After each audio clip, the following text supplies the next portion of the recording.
8ನೇ ತರಗತಿಯಲ್ಲಿ ಇದ್ದಂತ ಸಂದರ್ಭದಲ್ಲಿ ನಿಮಗೆ ರಾಷ್ಟ್ರೀಯ ಭಾವೈಕ್ಯತೆಯಲ್ಲಿ ರಾಷ್ಟ್ರಧ್ವಜ ಮತ್ತು ನೀತಿ ಸಂಹಿತೆ ಬಂತು ಹೌದಲ್ಲ. ಸೊ ರಾಷ್ಟ್ರಧ್ವಜವಾದ ಉದ್ದ ಮತ್ತು ಅಗಲ, ರಾಷ್ಟ್ರಧ್ವಜವನ್ನ ಕಂಡುಹಿಡಿದವರು ಯಾರು ಅಂತ ಅಂದ್ಬಿಟ್ಟು ಹೌದಾ. ರಾಷ್ಟ್ರಧ್ವಜವನ್ನ ಪಿಂಗಾಲಿ ವೆಂಕಯ್ಯನವರು ಕಂಡುಹಿಡಿದ್ರು ಹೌದಲ್ಲ. ಸೊ ಹೈದರಾಬಾದ್ ನಾವು. ಸೊ ಈ ರಾಷ್ಟ್ರಧ್ವಜದ ಒಂದು ಬಣ್ಣಗಳ ಬಗ್ಗೆ ತಿಳ್ಕೊಂಡ್ರು ಹೌದಲ್ಲ. ಕೇಸರಿ, ಬಿಳಿ, ಹಸಿರು. ಸೊ ಅದೇ ರೀತಿ 9ನೇ ತರಗತಿಯಲ್ಲಿ ರಾಷ್ಟ್ರಧ್ವಜ, ನೀತಿ ಸಂಹಿತೆ ಮತ್ತು ಕೋಮು ಸೌಹಾರ್ದತೆ ಅಂತಕ್ಕಂಥ ಒಂದು ಅಧ್ಯಾಯ ಇದೆ. ಸೊ ಅದನ್ನ ಇವತ್ತು ನಾವು ತಿಳ್ಕೊಳ್ಳೋದಾದ್ರೆ ನಿಮ್ಮ ಟೆಕ್ಸ್ಟ್ ಬುಕ್ ಅಲ್ಲಿ ಅಧ್ಯಾಯ 11 ರಾಷ್ಟ್ರೀಯ ಭಾವೈಕ್ಯತೆಯು ಶೈಕ್ಷಣಿಕವಾದ ಮೌಲ್ಯಗಳನ್ನು ಪಡೆದಿದ್ದು ನಮ್ಮಲ್ಲಿ ವಿಶೇಷವಾದ ಸ್ಥಾನಮಾನವನ್ನು ಪಡೆದಿರುತ್ತದೆ. ರಾಷ್ಟ್ರೀಯ ಭಾವೈಕ್ಯತೆಯು ಶೈಕ್ಷಣಿಕವಾದ ಮೌಲ್ಯವನ್ನು ಪಡೆದಿದೆ. ಈ ಒಂದು ಅಧ್ಯಾಯದಲ್ಲಿ ರಾಷ್ಟ್ರೀಯ ಭಾವೈಕ್ಯತೆಗೆ ಸಂಬಂಧಿಸಿದಂತಹ ಅಂಶಗಳನ್ನ ನಾವು ತಿಳ್ಕೊಳ್ಳೋಣ. ಏನು ರಾಷ್ಟ್ರಧ್ವಜ ಮತ್ತು ನೀತಿ ಸಂಹಿತೆ ಅಂದ್ರೆ ಪ್ರತಿಯೊಂದು ರಾಷ್ಟ್ರವು ತನ್ನದೇ ಆದಂತಹ ವಿಶಿಷ್ಟ ರಾಷ್ಟ್ರಧ್ವಜವನ್ನು ಹೊಂದಿರುತ್ತದೆ. ನೋಡಿ, ಒಂದು ದೇಶ ಪ್ರಪಂಚದಲ್ಲಿ ಎಷ್ಟು ಸಾವಿರಾರು ದೇಶಗಳಿದಾವೆ. ಆ ಸಾವಿರಾರು ದೇಶಕ್ಕೆ ತನ್ನದೇ ಆದಂತಹ ಒಂದು ರಾಷ್ಟ್ರಧ್ವಜ ಅಂತಕ್ಕಂಥದ್ದು ಇರ್ತದೆ. ತನ್ನದೇ ಆದಂತಹ ವಿಶಿಷ್ಟವಾದ ರಾಷ್ಟ್ರಧ್ವಜ ಹೊಂದಿದ್ದು ರಾಷ್ಟ್ರೀಯ ಚಿಹ್ನೆಗಳಲ್ಲಿ ರಾಷ್ಟ್ರಧ್ವಜವೂ ಒಂದು. ನಾವು ರಾಷ್ಟ್ರೀಯ ಚಿಹ್ನೆಗಳು ಅಂತ ಕರಿತೀವಿ ಹೌದಾ. ಯಾವ್ಯಾವ ರಾಷ್ಟ್ರೀಯ ಚಿಹ್ನೆಗಳು ಅಂತ ಕರಿತೀವಿ? ರಾಷ್ಟ್ರೀಯ ಚಿಹ್ನೆಗಳು, ರಾಷ್ಟ್ರೀಯ ಪ್ರಾಣಿ ಯಾವುದು? ಹುಲಿ. ರಾಷ್ಟ್ರೀಯ ಪಕ್ಷಿ, ರಾಷ್ಟ್ರೀಯ ಒಂದು ಲಾಂಛನ ಅಂತ ಕರಿತೀವಿ ಯಾವುದು? ನಾಲ್ಕು ಮುಖದ ಸಿಂಹ. ಹಾಗೆ ರಾಷ್ಟ್ರೀಯ ಕರೆನ್ಸಿ ರೂಪಾಯಿ ಹೌದಾ, ರೂಪಾಯಿ ಅಂತ. ಹೀಗೆ ರಾಷ್ಟ್ರೀಯ ಕರೆನ್ಸಿ ಆಗಿರೋದು, ರಾಷ್ಟ್ರ ಧ್ವಜ ಆಗಿರೋದು, ರಾಷ್ಟ್ರ ಚಿಹ್ನೆ ಆಗಿರೋದು, ರಾಷ್ಟ್ರೀಯ ಮರ ಆಗಿರೋದು, ರಾಷ್ಟ್ರ ಗೀತೆ ಹೌದಾ. ಸೊ ಹೀಗೆ ರಾಷ್ಟ್ರೀಯ ಚಿಹ್ನೆಗಳು ಇವೆಲ್ಲ. ರಾಷ್ಟ್ರೀಯ ಮರ, ರಾಷ್ಟ್ರೀಯ ಮರ, ಆಲದ ಮರ. ಹೀಗೆ ರಾಷ್ಟ್ರೀಯ ಒಂದು ಕ್ರೀಡೆ ಹಾಕಿ. ಹೀಗೆ ಒಂದು ತನ್ನದೇ ಆದಂತಹ ಒಂದು ರಾಷ್ಟ್ರೀಯ ಚಿಹ್ನೆಗಳನ್ನು ಹೊಂದಿದೆ. ಅದರಲ್ಲಿ ಒಂದು ರಾಷ್ಟ್ರಧ್ವಜವೂ ಒಂದು. ಇದು ಅತ್ಯಂತ ಗೌರವಿತವಾದದ್ದು. ರಾಷ್ಟ್ರಧ್ವಜವನ್ನು ಗೌರವಿಸುವುದು ಮತ್ತು ಸಂರಕ್ಷಿಸುವುದು ಪ್ರತಿಯೊಬ್ಬ ನಾಗರಿಕನ ಕರ್ತವ್ಯ. ಭಾರತ ದೇಶದಲ್ಲಿ ನಾವು ಬದುಕಿದೀವಪ್ಪ ಅಂತಂದ್ರೆ, ಹುಟ್ಟಿದೀವಪ್ಪ ಅಂತಂದ್ರೆ, ಜನನ ಆಗಿದೀವಪ್ಪ ಅಂತಂದ್ರೆ ನಾವು ಸಾಯವರೆಗೂ ರಾಷ್ಟ್ರಧ್ವಜವನ್ನ ಗೌರವಿಸಬೇಕು. ಅದಕ್ಕೆ ತನ್ನದೇ ಆದಂತಹ ಒಂದು ಸ್ಥಾನಮಾನವನ್ನಿದೆ. ಅದಕ್ಕೆ ನಾವು ಸಂರಕ್ಷಿಸಬೇಕು ಪ್ರತಿಯೊಬ್ಬ ನಾಗರಿಕನು. ನಮ್ಮ ದೇಶ ರಾಷ್ಟ್ರಧ್ವಜವನ್ನ 3 ಬಣ್ಣಗಳಿಂದ ಕೂಡಿದೆ ಹೌದಾ. 3 ಬಣ್ಣ ಯಾವ್ಯಾವು? ಅದಕ್ಕೆ ನಾವು ಅದನ್ನ ರಾಷ್ಟ್ರಧ್ವಜವನ್ನ ನಾವು ತಿರಂಗ ಅಂತ ಕರಿತೀವಿ. ತಿರಂಗ ಎಂದು ಖ್ಯಾತಿಯನ್ನು ಪಡೆದಿದೆ. ಅಂದ್ರೆ ನಮ್ಮ ರಾಷ್ಟ್ರಧ್ವಜವು 1947 ಜುಲೈ 22ರಂದು ರಾಜ್ಯಾಂಗ ರಚನಾ ಸಭೆಯಲ್ಲಿ ಅಂಗೀಕರಿಸಲಾಯಿತು. ಎಂದು ರಾಷ್ಟ್ರಧ್ವಜವನ್ನು ಅಂಗೀಕರಿಸಲಾಯಿತು?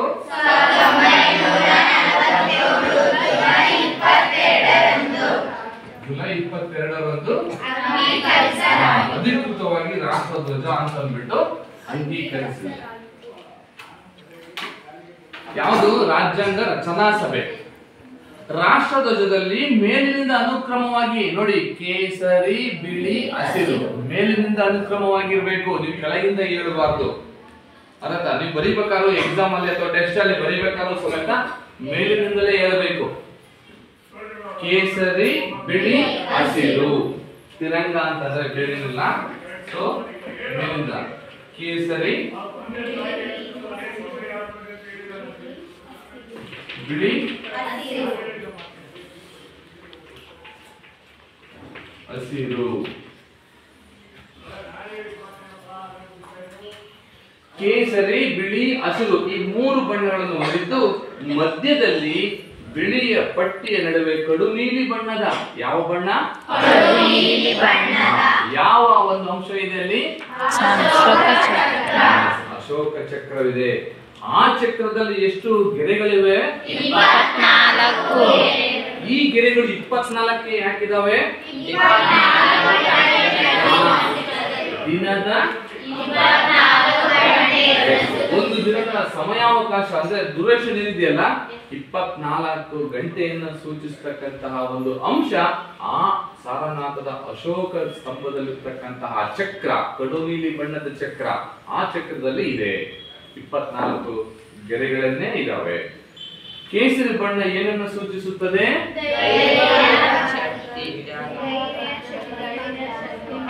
ಧೈರ್ಯ, ಶಕ್ತಿ, ಭಕ್ತಿ, ತ್ಯಾಗಗಳ ಸಂಕೇತ. ಹೌದಾ? ಅದೇ ಬಿಳಿ ಬಣ್ಣ ಸತ್ಯ ಮತ್ತು ಶಾಂತಿಯ ಸಂಕೇತ. ಹಸಿರು ಬಣ್ಣ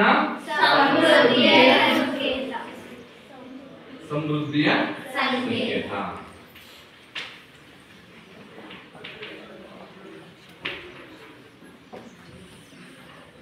ನೋಡಿ, ಕೇಸರಿ ಬಣ್ಣ ಅಂತಕ್ಕಂಥದ್ದು ನಮ್ಮ ರಾಷ್ಟ್ರ ಧ್ವಜದಲ್ಲಿರ್ತಕ್ಕಂಥ ಮೇಲಿನ ಮೊದಲನೇ ಬಣ್ಣ ಆಗಿದೆ. ಈ ಒಂದು ಕೇಸರಿ ಏನನ್ನು ಸೂಚಿಸುತ್ತಪ್ಪ ಅಂತಂದ್ರೆ ಧೈರ್ಯ, ಶಕ್ತಿ, ಭಕ್ತಿ, ತ್ಯಾಗಗಳ ಒಂದು ಸಂಕೇತ. ಆದರೆ ಬಿಳಿ ಬಣ್ಣ ಸತ್ಯ ಮತ್ತು ಶಾಂತಿಯ ಸಂಕೇತ. ನೋಡಿ, ಗಾಂಧೀಜಿ ಯಾವ ವಸ್ತ್ರವನ್ನ ಧರಿಸ್ತಾ ಇದ್ರು? ಬಿಳಿ. ಹೌದಾ? ಶಾಂತಿಯ ಸಂಕೇತ. ಈಗಲೂ ಸಮೇತ ನಮ್ಮ ಎಲ್ಲ ಶುಶ್ರೂಷಕಿಯರು ಮತ್ತು ವೈದ್ಯರು ಯಾವುದನ್ನ ಬಳಸ್ತಾರೆ? ಶಾಂತಿ ಮತ್ತು ಸತ್ಯತೆಯನ್ನೇ. ನಾವು ಡಾಕ್ಟರ್ ಹತ್ರ ನಾವು ಯಾವುದಕ್ಕೆ ಸುಳ್ಳು ಹೇಳಬಾರ್ದು, ಸತ್ಯವನ್ನೇ ಹೇಳಬೇಕು. ನಾವು ಚಿಕಿತ್ಸೆ ಪಡೆಯಬೇಕಾದ್ರೆ ಅಂದ್ರೆ ಆಸ್ಪತ್ರೆಗೆ ಹೋದಂತ ಸಂಬಂಧ. ಹಸಿರು, ನಮ್ಮ ಭಾರತ ದೇಶ ಕೃಷಿಯನ್ನೇ ಅವಲಂಬಿಸಿದೆ. ಹೌದಾ? ರೈತರು. ಸೊ ನಾವು ಆಲ್ಮೋಸ್ಟ್ ಅಲ್ಲೂ ನಮ್ಮ ಭಾರತ ದೇಶ 3 ಕಡೆಯಿಂದ ನೀರಿದ್ದು, 1 ಕಡೆ ಭೂಮಿ ಇದೆ. ಹೌದಾ? ಸೊ ಹಾಗಾಗಿ ಎಲ್ಲ ನಮ್ಮ ಸಮೃದ್ಧಿಯ ಸಂಕೇತ ಯಾವುದು? ಹಸಿರು. ಹಾಗಾಗಿ ನಾವು ಹಸಿರು ಬಣ್ಣವನ್ನ ಸಂಕೇತವಾಗಿ, ಸಮೃದ್ಧಿಯ ಸಂಕೇತವಾಗಿ ನಾವು ಯಾವುದನ್ನ ನಾವು ಇದು ಮಾಡ್ತೀವಿ ಅಂತಂದ್ರೆ ಹಸಿರು ಬಣ್ಣವನ್ನ ಸಮೃದ್ಧಿ ಸಂಕೇತ ಅಂತ ಅಂದ್ಬಿಟ್ಟು ಇದು ಮಾಡ್ತೀವಿ. ಹೀಗೆ ಕೇಸರಿ ಬಣ್ಣ ಧೈರ್ಯ, ಭಕ್ತಿ, ತ್ಯಾಗಗಳನ್ನು, ಬಿಳಿ ಬಣ್ಣ ಸತ್ಯ ಮತ್ತು ಶಾಂತಿಯನ್ನು, ಹಾಗೆ ಹಸಿರು ಬಣ್ಣ ಸಮೃದ್ಧಿಯನ್ನು ಸೂಚಿಸುತ್ತದೆ. ಅಶೋಕ ಚಕ್ರವು ದೇಶದ ಜನಸಾಮಾನ್ಯರ ಆಶೋತ್ತರಗಳನ್ನು ಪೂರೈಸುವ ಅಶೋಕ ಚಕ್ರ.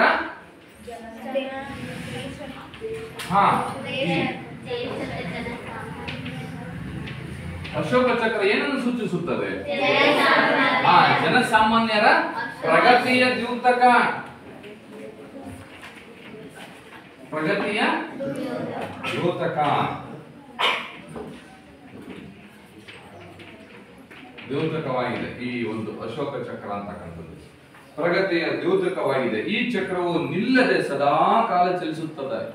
ಸದಾ ಕಾಲ ಚಲಿಸುತ್ತಿರ್ತದೆ. ಅಂದ್ರೆ ಕತ್ತಲಾಗಿದ್ದು ಬೆಳಕಾಗ್ತಿರ್ತದೆ, ಬೆಳಕಿದ್ದು ಕತ್ತಲಾಗಿರ್ತದೆ. ಸೊ ಹೀಗೆ ಹಗಲು ರಾತ್ರಿ ಅಂತಕ್ಕಂಥದ್ದು ನಿರಂತರವಾಗಿ ನಡೀತಾ ಇರ್ತದೆ. ಈ ಕಾರಣಕ್ಕಾಗಿ ನಮ್ಮ ಸ್ವತಂತ್ರ ಭಾರತದಲ್ಲಿ ಧ್ವಜವನ್ನು, ಚಕ್ರವನ್ನು ಸೇರಿಸಲಾಗಿದೆ. ಈ ಚಕ್ರವು ಸಾರನಾಥದ ಅಶೋಕ ಸ್ತಂಭದಿಂದ ಆಯ್ಕೆ ಮಾಡಿಕೊಳ್ಳಲಾಗಿದೆ. ಸಾರನಾಥ ಗೊತ್ತಲ್ಲ? ಅಶೋಕ ಮಹಾರಾಜ ಯಾರು? ಮೌರ್ಯರ ವಂಶದ ದೊರೆ, ಸಾಮ್ರಾಟ. ಹೌದಾ? ಆ ಸಾರನಾಥದಲ್ಲಿರ್ತಕ್ಕಂತಹ ಧ್ವಜದಲ್ಲಿರ್ತಕ್ಕಂತಹ ಆ ಒಂದು ಅಶೋಕ ಚಕ್ರವನ್ನ ನಮ್ಮ ರಾಷ್ಟ್ರಧ್ವಜದಲ್ಲೇ ಕಡು ನೀಲಿ ಬಣ್ಣದಲ್ಲಿ ಸೇರಿಸಲಾಗಿದೆ. ರಾಷ್ಟ್ರಧ್ವಜ ತಯಾರಿಸಲು ಹತ್ತಿಯಿಂದ ತಯಾರಿಸಿದ ಖಾದಿ ಬಟ್ಟೆಯನ್ನೇ ಉಪಯೋಗಿಸ್ತೀವಿ. ಯಾವ ಬಟ್ಟೆ ಉಪಯೋಗಿಸ್ತೀವಿ ರಾಷ್ಟ್ರಧ್ವಜವನ್ನ? ಖಾದಿ ಗ್ರಾಮ ಅಂತ ಬಿಡ್ತೀವಲ್ಲ. ಎಲ್ಲಿ? ಹುಬ್ಬಳ್ಳಿಯಲ್ಲಿದೆ. ನೀವು ಯಾರಾದ್ರೂ ವೀರಪ್ಪ ನಾಯಕ ಫಿಲಂ ನೋಡಿದ್ರೆ ಅಲ್ಲಿ ಹೆಂಗೆ ಗಾಂಧೀಜಿ ಚರಕವನ್ನ ನೂಲ್ತಾರಲ್ಲ, ಚರಕದಿಂದಲೇ ಅದನ್ನ ತಯಾರಿಸ್ತಾರೆ. ಅಲ್ಲೊಂದು ಗರಗ ಅಂತ ಇದೆ ಹುಬ್ಬಳ್ಳಿಯಲ್ಲಿ. ಆ ಗರಗ ಅಂತಕ್ಕಂಥ ಒಂದು ಗ್ರಾಮ. ಆ ಗ್ರಾಮದಲ್ಲಿ ಯಾರು ಸಮೇತ ಆ ಒಂದು ಫ್ಯಾಕ್ಟರಿ ಅಥವಾ ಒಂದು ಕಾರ್ಖಾನೆ ಹೋಗ್ತಾ ಬಂದ್ರೆ ಪಾದರಕ್ಷೆಗಳನ್ನೇ ಹಾಕೊಂಡು ಹೋಗ್ಬಾರ್ದು ಹೊರಗೆ. ಅಂತಹ ಒಂದು ಗ್ರಾಮ. ಯಾರಾದ್ರೂ ಹುಬ್ಬಳ್ಳಿ ಸೈಡ್ ಹೋದ್ರೆ ಅಲ್ಲಿ ಒಂದ್ಸರಿ ಭೇಟಿ ವಿಸಿಟ್ ಕೊಟ್ಟು ನಮ್ಮ ರಾಷ್ಟ್ರಧ್ವಜವನ್ನ ಹೆಂಗ್ ತಯಾರಿಸ್ತಾರೆ ಅಂತಕ್ಕಂಥ ನೋಡ್ಕೊಂಡ್ ಬರ್ಬೋದು. ಇಡೀ ನಮ್ಮ ಭಾರತಾದ್ಯಂತ ಅದು ಪ್ರಚಾರ ಮಾಡ್ತಕ್ಕಂಥ, ಅಂದ್ರೆ ಇಲ್ಲಿಂದಲೇ ಕಳಿಸ್ತದೆ. ನಮ್ಮ ಕರ್ನಾಟಕದಲ್ಲೇ ಇದೆ ಅದು. ಇಡೀ ಭಾರತದಾದ್ಯಂತ ಕಳಿಸ್ತಕ್ಕಂಥ ಒಂದು ಧ್ವಜವನ್ನ ತಯಾರಿ ಮಾಡ್ತಕ್ಕಂಥ ಕೇಂದ್ರ ಅದು ಗರಗ ಅಂತ. ಸೊ ಈ ಒಂದು ರಾಷ್ಟ್ರಧ್ವಜವನ್ನ ಹತ್ತಿಯಿಂದ ತಯಾರಿಸಿ ಖಾದಿ ಬಟ್ಟೆಯನ್ನು ಉಪಯೋಗಿಸಬೇಕು. ಈ ರಾಷ್ಟ್ರಧ್ವಜದ ಉದ್ದ ಅಗಲ, ರಾಷ್ಟ್ರಧ್ವಜದ ಉದ್ದ ಅಗಲ ಎಷ್ಟು ಗೊತ್ತಾ?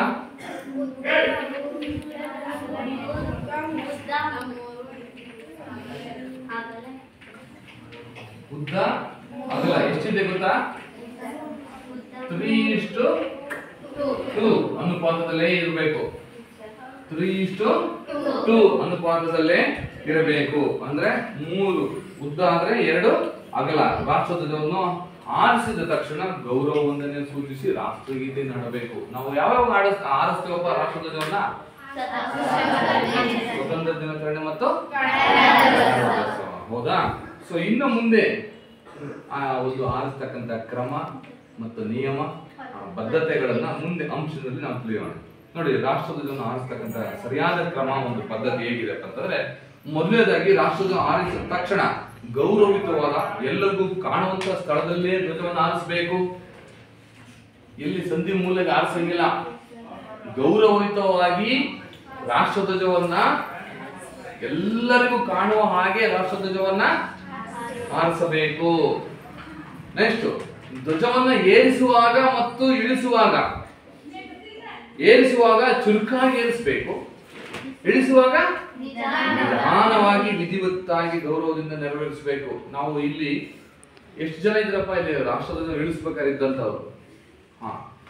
ಅದು ನಾವು ಇಳಿಸ್ಬೇಕಾದ್ರೆ ನಾವ್ ಹೆಂಗೆ ಆರಿಸ್ಬೇಕಾದ್ರೆ ಆರಿಸಿದ ತಕ್ಷಣ ಸೆಲ್ಯೂಟ್ ಮಾಡಿ ರಾಷ್ಟ್ರಗೀತೆನ ಹಾಡ್ತೀವೋ, ಇಳಿಸುವಾಗೂ ಸಮೇತ ಅಲ್ಲಿಂದ ಇಳಿಸುವಾಗ ನಾವೇನ್ ಮಾಡಿದ್ವಪ್ಪ ವಿಕಾಸ? ಏನಪ್ಪ ಇಳಿಸು ರಾಷ್ಟ್ರಗೀತೆಯನ್ನ ಹೇಳ್ಕಂತ ಇಳಿಸ್ಬೇಕು. ಅಲ್ಲೇನು ನಾವು ಬಿಚ್ಚಿದ್ವಲ್ಲ, ಆ ಮೇಲಿಂದ ರಿಂಗಿಂದ ಕೆಳಗೆ ನಮ್ಮ ಕೈ ಬರೋ ಅಷ್ಟೊತ್ತಿಗೆ ರಾಷ್ಟ್ರಗೀತೆಯನ್ನ ಅಲ್ಲಿ ಆರಂಭ ಮಾಡಿ ಇಲ್ಲಿ ಮುಕ್ತಾಯ ಮಾಡುವವರೆಗೂ ಇಳಿಸ್ಬೇಕು. ಅದನ್ನ ಎರಡೂ ಟೈಮಲ್ಲಿ ರಾಷ್ಟ್ರಗೀತೆಯನ್ನ ಆಡಬೇಕು. ಅರ್ಥ ಆಗ್ತಿದೆಯಲ್ಲ? ಗೌರವಯುತವಾಗಿ ಎಲ್ಲರೂ ಕಾಣುವಂತ ಸ್ಥಳದಲ್ಲಿ ಧ್ವಜವನ್ನು ಆರಿಸಿದ್ರೆ ಧ್ವಜವನ್ನು ಏರಿಸುವಾಗ ಚುರುಕಾಗಿ ಏರಿಸ್ತೀವಿ, ಇಳಿಸುವಾಗ ನಿಧಾನವಾಗಿ ವಿಧಿವತ್ತಾಗಿ ಗೌರವದಿಂದ ನೆರವೇರಿಸ್ತೀವಿ. ಅಲ್ಲಿ ಸುಮತ ರಾಷ್ಟ್ರಗೀತೆಯನ್ನ ಹಾಡ್ತೀವಿ. ನೋಡು, ನಾವು ಏರಿಸ್ಬೇಕಾದ್ರೆ ಬಹಳ ಎಚ್ಚರಿಕೆಯಿಂದ ಏರಿಸಬೇಕು. ಅಂದ್ರೆ ಧ್ವಜವನ್ನು ಆರಿಸ್ಬೇಕಾದ್ರೆ ಏನು, ಕೇಸರಿ ಬಣ್ಣ ಮೇಲ್ಮುಖವಾಗಿ ಇರಬೇಕು, ಹಸಿರು ಬಣ್ಣ ಕೆಳಮುಖವಾಗಿರುವಂತೆ ಆರಿಸಬೇಕು. ಸರ್ ಏನಾಗುತ್ತೆ ಸರ್ ಅಂತ ಕೇಳ್ಬೋದು ನೀವು. ಕೇಸರಿ ಬಣ್ಣ ಕೆಳಮುಖವಾಗಿ ಆರಿಸಿ ಹಸಿರು ಬಣ್ಣ ಮೇಲ್ಮುಖವಾಗಿ ಆರಿಸಿದ್ರೆ ಏನಾಗುತ್ತೆ? ನಿಯಮ ಉಲ್ಲಂಘನೆ ಆಗುತ್ತೆ. ನಿಯಮ ಉಲ್ಲಂಘನೆ ಆದಾಗ ಅದಕ್ಕೆ ಏನ್ ಬೇಕಾದಂತಹ ತಕ್ಕ ಶಿಕ್ಷೆ ಧ್ವಜನಿಗೆ ಆಗುತ್ತೆ. ಯಾರು ಆರಿಸಿರ್ತಾರಲ್ಲ ಅವರಿಗೆ ದಂಡವನ್ನು ವಿಧಿಸಲಾಗುತ್ತದೆ. ಹಾಗಾಗಿ ಕೇಸರಿ ಬಣ್ಣ ಮೇಲ್ಭಾಗದಲ್ಲೇ ಆರಿಸಬೇಕು, ಕೆಳಭಾಗದಲ್ಲಿ ಹಸಿರು ಬಣ್ಣನೇ ಇರುವಂತೆ ಆರಿಸಬೇಕು. ಅರ್ಥ ಆಯ್ತಲ್ಲ? ಈ 3 ಅಂಶಗಳು ನಿಮ್ಗೆ ಯಾವಾಗ್ಲೂ ಎಲ್ಲಿ ನೀವು ರಾಷ್ಟ್ರಧ್ವಜವನ್ನ ಶಾಲಾ ಕಾಲೇಜುಗಳಲ್ಲಿ ಅಥವಾ ಸರ್ಕಾರಿ ಕಚೇರಿಗಳಲ್ಲಿ, ಸರ್ಕಾರಿ ಕಚೇರಿ ಗೊತ್ತಲ್ಲ, ಗೌರ್ಮೆಂಟ್ ಆಸ್ಪತ್ರೆ ಆಗಿರ್ಬೋದು, ಪೋಸ್ಟ್ ಆಫೀಸ್ ಆಗಿರ್ಬೋದು, ಅಥವಾ ಪಂಚಾಯತಿ ಆಗಿರ್ಬೋದು, ವಿಧಾನಸೌಧ ಅಥವಾ ವಿಧಾನಸಭೆ ಅಥವಾ ಲೋಕಸಭೆಯಲ್ಲಿ ಅಥವಾ ಪಾರ್ಲಿಮೆಂಟ್ ಅಲ್ಲಿ ಆರಿಸ್ತಾರಲ್ಲಪ್ಪ, ಎಲ್ಲವೂ ಸಮೇತ ರಾಷ್ಟ್ರಧ್ವಜವನ್ನ ಕೇಸರಿ ಬಣ್ಣ ಮೇಲ್ಮುಖವಾಗಿ ಆರಿಸ್ತಕ್ಕಂಥ. ಓಕೆ, ರಾಷ್ಟ್ರಧ್ವಜದ ಪ್ರದರ್ಶನದಲ್ಲಿ ಗಮನಿಸಬೇಕಾದ ಅಂಶಗಳು ಅಂತ. ರಾಷ್ಟ್ರಧ್ವಜದಲ್ಲಿ ಪ್ರದರ್ಶನ ಅಂದ್ರೆ ರಾಷ್ಟ್ರಧ್ವಜವನ್ನು ಆರಿಸಬೇಕಾದ್ರೆ ಆ ಪ್ರದರ್ಶನ ಸಂದರ್ಭದಲ್ಲಿ ಗಮನಿಸಬೇಕಾದ ಬಹಳ ಅಂಶ, ಬಹಳ ಮುಖ್ಯ ಇದು. ನೋಡಿ, ರಾಷ್ಟ್ರಧ್ವಜವನ್ನ ಅರಿದ, ಅದರ ಕೊಳೆಯಾದ, ಬಣ್ಣ ಕದಡಿದ ಅಂದ್ರೆ ಅರಿದೋಗಿರುವುದಾಗಲಿ ಅಥವಾ ಕೊಳೆಯಾಗಿದ್ದಾಗಲಿ ಅಥವಾ ಬಣ್ಣ ಶೇಡಿಂಗ್ ಹೋಗಿದ್ದೇ ಆಗಲಿ ಅಥವಾ ಸುಕ್ಕಾದ ಧ್ವಜವನ್ನು ಪ್ರದರ್ಶಿಸಬಾರದು. ಯಾವುದೇ ಕಾರಣಕ್ಕಂತ ಧ್ವಜವನ್ನು ನಾವು ಆರಿಸಬಾರದು. ಯಾವ್ಯಾವ ಅಂತ ಗೊತ್ತಾಯ್ತಲ್ಲ? ಯಾವ್ಯಾವು? ಬಣ್ಣ ಕದಡಿದ ಅಥವಾ ಸುಕ್ಕಾದ ಧ್ವಜವನ್ನ ಆರಿಸಬಾರದು. ಗೊತ್ತಾಯ್ತಲ್ಲ? ಅರಿದ, ಕೊಳೆಯಾದ, ಬಣ್ಣ ಕದಡಿದ, ಸುಕ್ಕಾದ ಧ್ವಜವನ್ನು ಆರಿಸಬಾರದು. ಅಂಡರ್ಲೈನ್ ಮಾಡ್ಕೋಬೇಕು. ನೆಕ್ಸ್ಟ್, ರಾಷ್ಟ್ರಧ್ವಜಕ್ಕಿಂತ ಮೇಲೆ ಹಾಗೂ ಅಕ್ಕಪಕ್ಕದಲ್ಲಿ ಇನ್ನಾವುದೇ ಅಲಂಕಾರಿಕ ಬಾವುಟಗಳನ್ನು ಪ್ರದರ್ಶಿಸಬಾರದು. ಅಲಂಕಾರಿಕ ಬಾವುಟಗಳಂತ ಗೊತ್ತಲ್ಲ, ಬೇರೆ ಯಾವುದು ಸ್ವಸ್ತಿಕ್ ಅಂತೆ ಅಥವಾ ಆಂಜನೇಯದಂತೆ ಅಥವಾ ಬೇರೆ ಯಾವುದು ಗಣೇಶದಂತೆ ಅದ್ರ ಮೇಲೆ ರಾಷ್ಟ್ರಧ್ವಜದ ಮೇಲೆ ಆರಿಸಬಾರದು ಅಂತ. ಅಂದ್ರೆ ರಾಷ್ಟ್ರಧ್ವಜಕ್ಕಿಂತ ಕೆಳಗಿರ್ಲಿ. ನಮ್ಮ ನಾಡಧ್ವಜ ಇದೆಯಲ್ಲಪ್ಪ, ಕರ್ನಾಟಕ ನಾಡಧ್ವಜ ಇದೆಯಲ್ಲ, ಎಲ್ಲೋ ಮತ್ತೆ ರೆಡ್, ಹಾ, ಆ ಒಂದು ಧ್ವಜನ ಅದು ಸಮನಾಗಿ ಹಾರಿಸಬಾರ್ದು, ಅದಕ್ಕಿಂತ ಸ್ವಲ್ಪ 2 ಅಡಿ ಕೆಳಗಿರ್ಬೇಕು ಅಂತಂದ್ರೆ ರಾಷ್ಟ್ರಧ್ವಜನೇ ನಮ್ದು ಇಲ್ಲಿ ಶ್ರೇಷ್ಠ ಅಂತ ಅರ್ಥ ಅಲ್ಲದಾ. ರಾಷ್ಟ್ರಧ್ವಜಕ್ಕಿಂತ ಮೇಲೆ ಅಥವಾ ಅಕ್ಕಪಕ್ಕದಲ್ಲಿ ಯಾವುದೇ ಅಲಂಕಾರಿಕ ಬಾವುಟಗಳನ್ನ ಪ್ರದರ್ಶಿಸಬಾರದು. ನೆಕ್ಸ್ಟ್, ರಾಷ್ಟ್ರಧ್ವಜವನ್ನ ತೋರಣ ಅಂದ್ರೆ ತರಳಿ ತೋರಣ, ಅಲಂಕಾರಕ್ಕಾಗಿ ಉಪಯೋಗಿಸಬಾರದು. ರಾಷ್ಟ್ರಧ್ವಜವನ್ನ ಯಾವುದೇ ಕಾರಣಕ್ಕೂ ನಾವ್ ಏನ್ ಮಾಡ್ಬೇಕು? ತೋರಣಕ್ಕೆ ಬಳಸಬೇಕು, ಬಳಸಬಾರ್ದು. ಯಾವುದೇ ಕಾರಣಕ್ಕೂ ಅಂತಹ ಧ್ವಜವನ್ನ, ರಾಷ್ಟ್ರಧ್ವಜವನ್ನ ನಾವು ತಳಿರು ತೋರಣಗಳಿಗೆ, ಇನ್ಯಾವುದೋ ಅಲಂಕಾರಿಕ ಉಪಕರಣಗಳಿಗೆ ಬಳಸಬಾರದು. ನೆಕ್ಸ್ಟ್, ಧ್ವಜವನ್ನ ತಲೆ ಕೆಳಗೆ ಹಾರಿಸಬಾರ್ದು. ತಲೆ ಕೆಳಗೆ ಅಂತಂದ್ರೆ ಅದೇನೆ, ಹಸಿರು ಮೇಲೆ ಕೇಸರಿ ಕೆಳಗೆ ಹಾರಿಸಬಾರ್ದು. ಯಾವುದೇ ರೀತಿಯ ಬಟ್ಟೆ ಅಥವಾ ಸಮವಸ್ತ್ರವಾಗಿ ಭಾಗವಾಗಿ ಧ್ವಜವನ್ನ ಬಳಸಬಾರ್ದು. ಯಾವುದೇ ರೀತಿಯ ಫ್ಯಾಷನ್ ಉಡುಪಾಗಿ ಅದನ್ನ ಬಳಸಬಾರ್ದು. ರಾಷ್ಟ್ರಧ್ವಜವನ್ನ ಸಮವಸ್ತ್ರವಾಗಿ ಯೂನಿಫಾರ್ಮ್ ಆಗಿ ಸುಮ್ಮನೆ ಅದನ್ನ ಬಳಸಬಾರ್ದು. ನಂತರ ರಾಷ್ಟ್ರಧ್ವಜವನ್ನ ಯಾವುದೇ ಕಾರಣಕ್ಕೂ ನೆಲಕ್ಕೆ ಧ್ವಜವನ್ನ ತಾಗಿಸಬಾರದು. ನಮ್ಮ ಶಾಲಾ ಕಾಲೇಜಿಂದ ಆಗಿರ್ಲಿ, ನಾಡಧ್ವಜನೇ ಆಗಿರ್ಲಿ, ಯಾವುದೇ ಧ್ವಜನ ಆದಷ್ಟು ನೆಲಕ್ಕೆ ಏನ್ ಮಾಡಬಾರದು, ತಾಗಿಸಬಾರದು. ಇಟ್ಕೊಂಡಿರ್ತಕ್ಕಂಥವ್ರು ನೋಡಿ, ಮೊನ್ನೆ ನಮ್ದು ಶಾಲೆದು ನಮ್ಮ ಶಾಲಾ ಒಂದು ಫ್ಲಾಗ್ ಅನ್ನ ಜಾವಲಿನಿಗೆ ನಾವು ಯಾವ್ದು ಪೋಲ್ ಸಿಗ್ಲಿಲ್ಲ ಅಂತ ಬಿಟ್ಟು ಜಾವಲಿನಿಗೆ ಹಾಕಿದಾಗ, ಜಾವಲಿನ್ ಅಲ್ಲಿ ಒಂದು ಮೆಟಲ್ ಇರ್ತದೆ ನೋಡಿ, ಪಾಯಿಂಟ್ ಬೀಳ್ತಾರೆ, ಆ ಪಾಯಿಂಟ್ ಕರೆಕ್ಟ್ ಕಟ್ ಮಾಡಿದಾರ. ಯಾರು?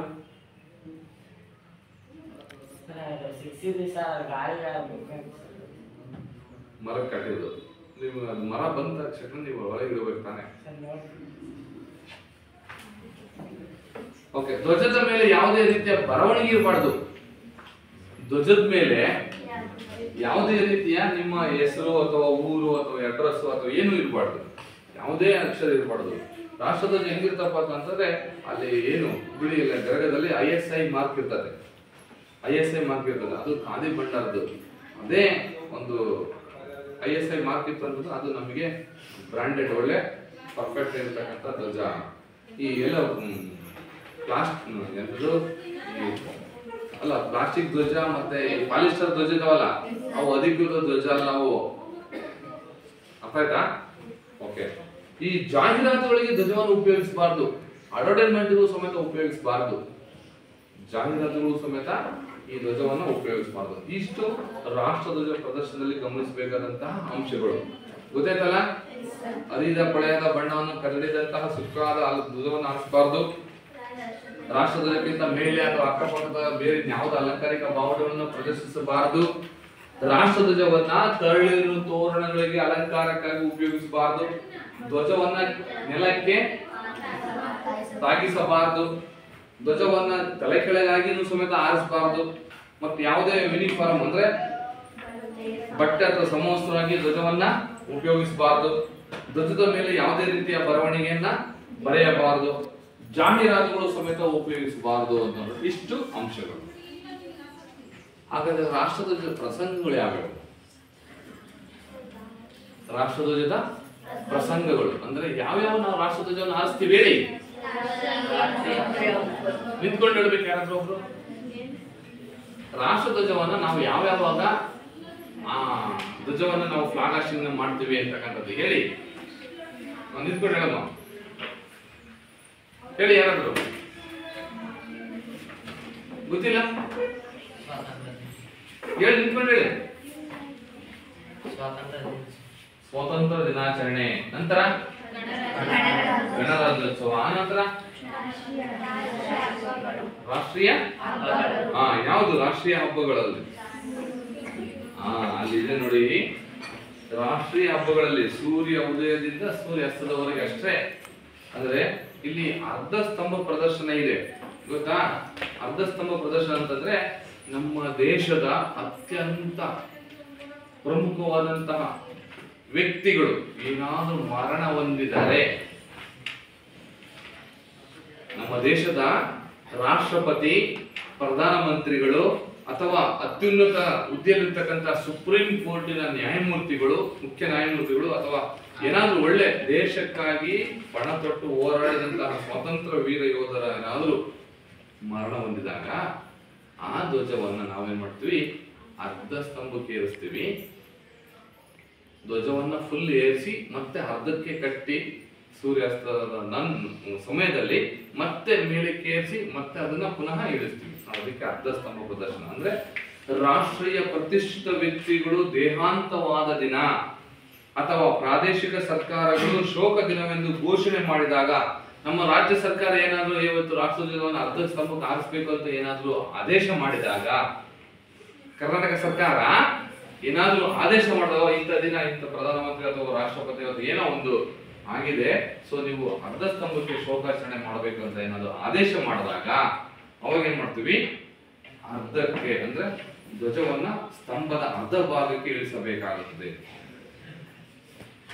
ಅದೇ ಇಲ್ಲಿ ತಿಳಿದಬೇಕು ನೀವು, ಅರ್ಧ ಸ್ತಂಭಕ್ಕೆ ಆರಿಸುವ ಮುನ್ನ ಧ್ವಜವನ್ನ ಪೂರ್ತಿ ಪ್ರಮಾಣದಲ್ಲಿ ಆರಿಸಬೇಕು, ಮೊದಲು ಆರಿಸಬೇಕು. ಅರ್ಥ ಆಯ್ತಾ?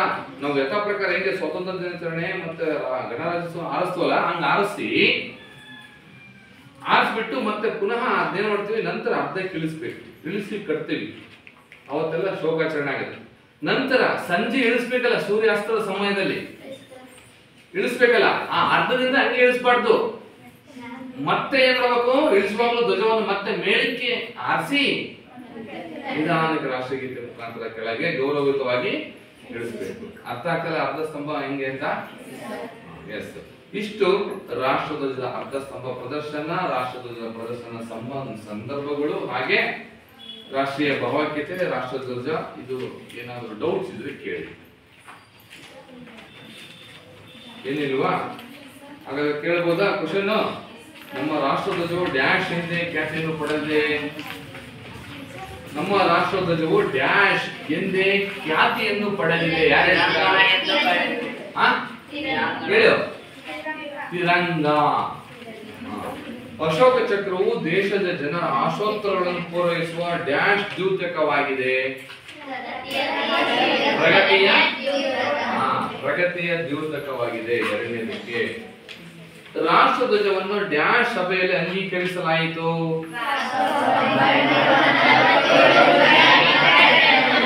ರಾಜ್ಯಾಂಗ ರಚನಾ ಸಭೆಯಲ್ಲಿ 1947 ಜುಲೈ 22ರಂದು ರಾಜ್ಯಾಂಗ ರಚನಾ ಸಭೆಯಲ್ಲಿ ಅಂಗೀಕರಿಸಲಾಯಿತು.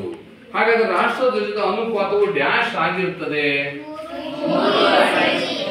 3:7. ರಾಷ್ಟ್ರಧ್ವಜವು ಹೊಂದಿರುವ ಬಣ್ಣಗಳು ಡ್ಯಾಶ್. ರಾಷ್ಟ್ರಧ್ವಜವನ್ನು ಅಂಗೀಕರಿಸಿದ ವರ್ಷ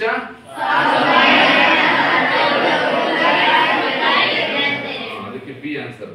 ಅಶೋಕ ಚಕ್ರದಲ್ಲಿರುವ ಗೆರೆಗಳ ಸಂಖ್ಯೆ 24. ಕೇಸರಿ ಬಣ್ಣ ಏನನ್ನು ಸೂಚಿಸುತ್ತದೆ?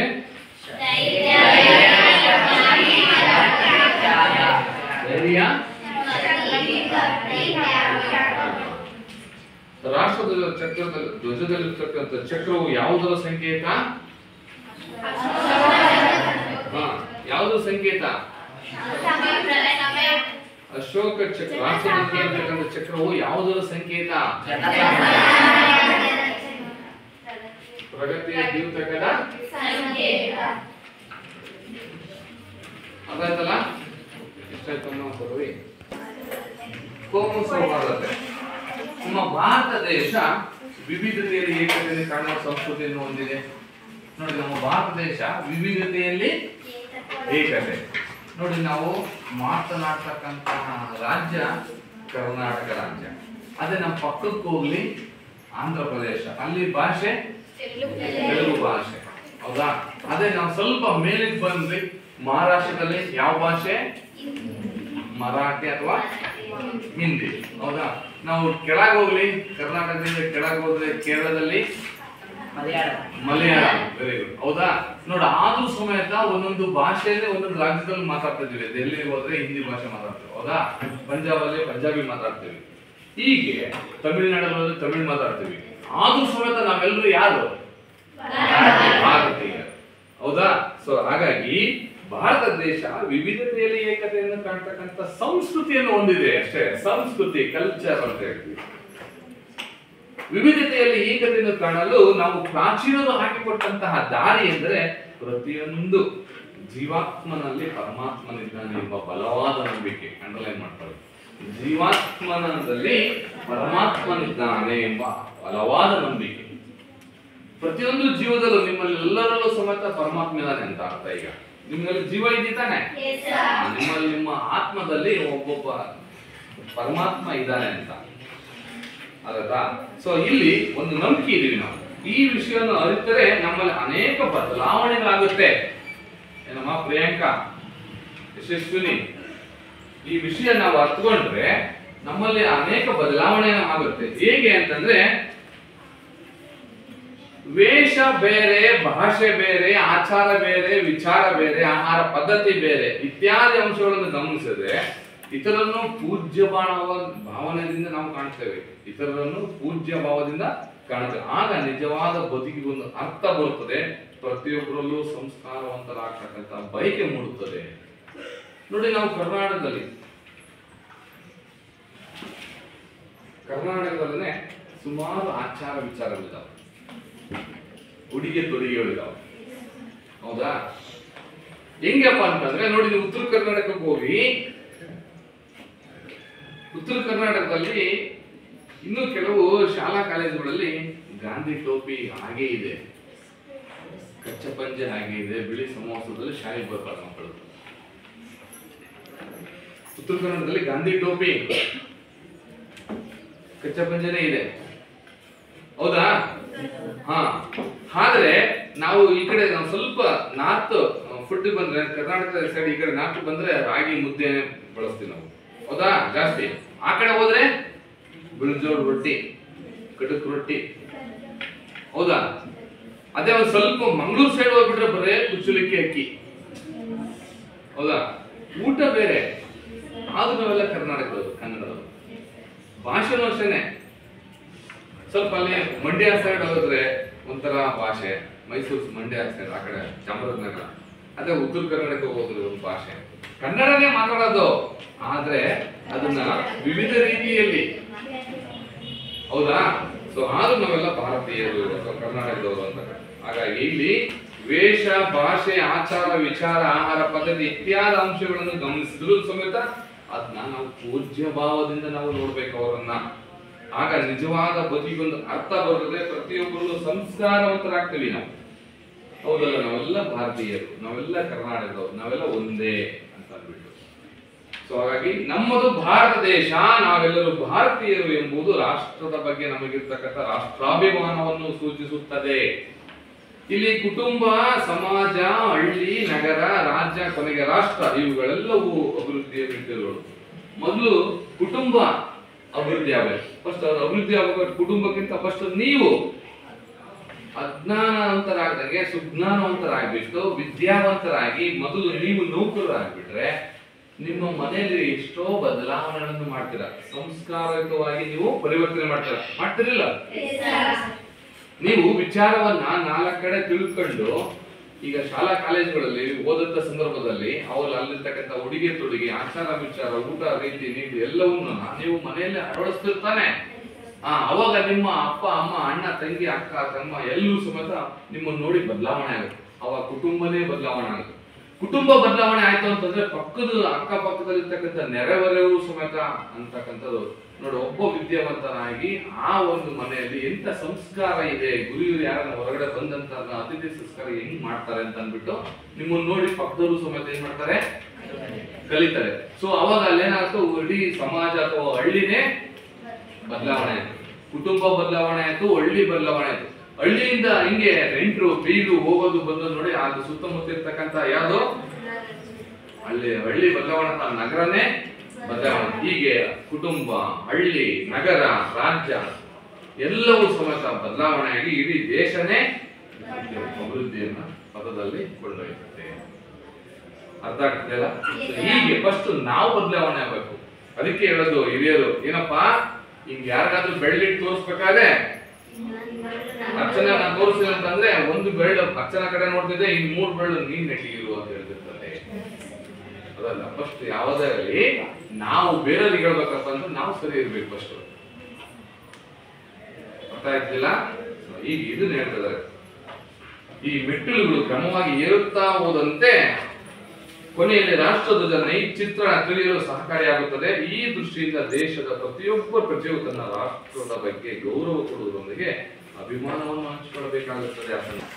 ಇಂದಿನ ಸಾಮಾಜಿಕ ಜೀವನದಲ್ಲಿ ವೈವಿಧ್ಯತೆಯನ್ನು ಧಾರ್ಮಿಕವಾಗಿ, ಸಾಂಸ್ಕೃತಿಕವಾಗಿ, ಭಾಷೆ, ವೇಷ ಮುಂತಾದವುಗಳನ್ನು ಕಾಣಬಹುದು. ವೈವಿಧ್ಯತೆಗಳನ್ನು ಒಂದು ರಾಷ್ಟ್ರದಲ್ಲಿ ಸಮನ್ವಯಗೊಳಿಸುವುದೇ ಏಕತೆ. ಇವುಗಳನ್ನು ಸಮದೃಷ್ಟಿಯಲ್ಲಿ ಕಾಣುವುದೇ ಭಾವೈಕ್ಯತೆ ಅಂತ ಹೇಳ್ತಾರೆ. ಸಾಮಾಜಿಕ ಜೀವನದಲ್ಲಿ ವೈವಿಧ್ಯತೆಗಳನ್ನು ಧಾರ್ಮಿಕವಾಗಿ, ಸಾಂಸ್ಕೃತಿಕವಾಗಿ, ಭಾಷೆ, ವೇಷ ಮುಂತಾದವನ್ನು ಕಾಣಬಹುದು. ಒಂದು ರಾಷ್ಟ್ರದಲ್ಲಿ ಸಮನ್ವಯಗೊಳಿಸುವುದೇ ಏಕತೆ. ಇವೆಲ್ಲವೂ ಸಮದೃಷ್ಟಿಯಲ್ಲಿ ಕಾಣುವುದೇ ಭಾವೈಕ್ಯತೆ. ನೋಡಿ, ನಿನ್ನೆ ಈದ್ ಮಿಲಾದ್ ಆಯ್ತು. ಇಡೀ ದೇಶಾದ್ಯಂತ ಎಲ್ಲರೂ ಸಮೇತ ಹಿಂದೂ ಮುಸ್ಲಿಂ ಬಾಯಿ ಅಂತ ಅಂದ್ಬಿಟ್ಟು ಅವರು ಸಮೇತ ಗಣೇಶ ಮುಂದೆ ದೇವಸ್ಥಾನಕ್ಕೆ ಬಂದ್ಬಿಟ್ಟು ಗಣೇಶ ಮುಂದೆ ಎಲ್ಲರೂ ಪಾನಕ ಫಲವನ್ನು ಹಂಚಿದ್ರು. ಮುಸ್ಲಿಮರು ಸಮೇತ, ಇವರು ಸಮೇತ ಅವರನ್ನ ತಪ್ಪಿಕೊಂಡು ನಾವೆಲ್ಲರೂ ಒಂದೇ ಭಾರತೀಯರು ಅಂತ ಅಂದ್ಬಿಟ್ಟು ನಿನ್ನೆ ದಾವಣಗೆರೆಯಲ್ಲಿ ನಾನು ಸಮೇತ ಹೋದಂತ ಸಂದರ್ಭದಲ್ಲಿ ಇಡೀ ಜಾತ ಬಂದಂತ ಸಂದರ್ಭದಲ್ಲಿ ಎಲ್ಲರೂ ಸಮೇತ ನಾವು ಹೆಂಗೆ ಶ್ರೀರಾಮನವಮಿ ದಿನ ಪಾನಕ ಫಲವನ್ನು ಹಂಚ್ತೀವಲ್ಲ, ನಾವು ಹಿಂದೂಗಳು ಹಂಚ್ತೀವಲ್ಲ, ಅವರು ಸಮೇತ ಅಲ್ಲಿ ಜ್ಯೂಸ್ ಹಣ್ಣುಗಳನ್ನ ಫ್ರೀಯಾಗಿ ಕೊಡ್ತಾ ಇದ್ರು ಎಲ್ಲ ನಮ್ಮ ಹಿಂದೂಗಳಿಗೆ ಅಂತಕ್ಕಂತ ಒಂದು ಆ ಭಾವನೆ ಇದೆಯಲ್ಲ, ಅದು ಬರ್ಬೇಕು. ಎಲ್ರು ನಾವು ಕರ್ನಾಟಕದಲ್ಲಿ ಇದೀವಿ, ಎಲ್ರು ಅದೇ ನೀರನ್ನ ಕುಡಿತಿದ್ವಿ, ಎಲ್ರು ಅದೇ ಒಂದು ಭೂಮಿಯಲ್ಲಿ ನಾವು ಫಲವತ್ತಾದ ಭೂಮಿಯಲ್ಲಿ ಆಹಾರವನ್ನು ತಿಂತಿದ್ವಿ. ಆದ್ರೆ ಭಾಷೆ ಬೇರೆ, ಆಚಾರ ವಿಚಾರ ಬೇರೆ, ಉಡುಗೆ ತೊಡುಗೆ ಬೇರೆ. ಎಲ್ರು ನಾವು ಕರ್ನಾಟಕದವರು, ಎಲ್ರು ಭಾರತೀಯ ಇರ್ತಕ್ಕಂಥ ಮನೋಭಾವನೆ ಬರ್ಬೇಕು ನಿಮ್ಮಲ್ಲಿ.